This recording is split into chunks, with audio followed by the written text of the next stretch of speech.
আসসালামু আলাইকুম ওয়া রাহমাতুল্লাহ। অনেকেই বলে নামাজে যদি 3 আয়াতের কম পড়ো তোমার নামাজ হবে না।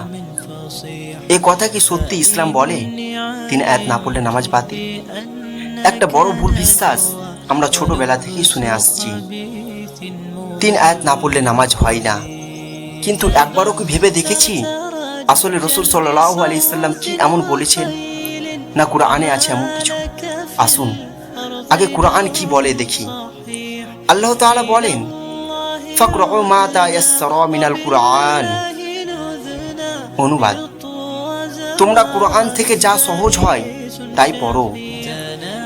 এখানে 3 আয়াত পড়ার কোনো শর্ত নেই, বলা হয়েছে যা সহজ হয় তাই পড়ো। রাসূল সাল্লাল্লাহু আলাইহি সাল্লাম নামাজে অনেক সময় সূরা ইখলাস, সূরা কাউসার পড়েছেন, যেগুলো খুবই সংক্ষিপ্ত।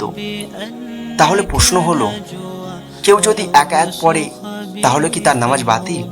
না, সহিহ হাদিসে এমন কিছু নেই।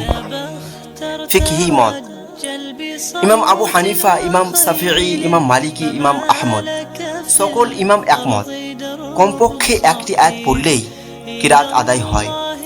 3 আয়াত পড়া সুন্নাত, কিন্তু কম পড়লে নামাজ হবে না এমন দাবির কোনো ভিত্তি নেই।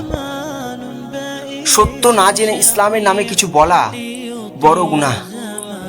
রাসূল সাল্লাল্লাহু আলাইহি সাল্লাম হুঁশিয়ার করে বলেছেন, যে আমার নামে মিথ্যা বলল তার ঠিকানা জাহান্নাম। সহিহ বুখারী 107। ভাই আমার, আল্লাহর দ্বীন নিয়ে মিথ্যা জানার দায় শুধু অন্যের না, তোমারও।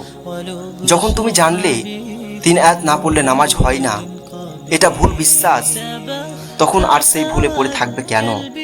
সত্য তো স্পষ্ট হয়ে গেল, ভুল করছো কেন?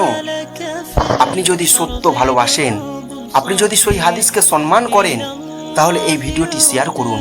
হয়তো আপনি হতে পারেন কারো হেদায়েতের মাধ্যম। আর আমাদের এই সত্যের পিছনে সঙ্গী হতে সাবস্ক্রাইব করুন পিস ইসলামিক মিডিয়া চ্যানেল। আমরাও ছড়িয়ে দিচ্ছি শান্তির বার্তা।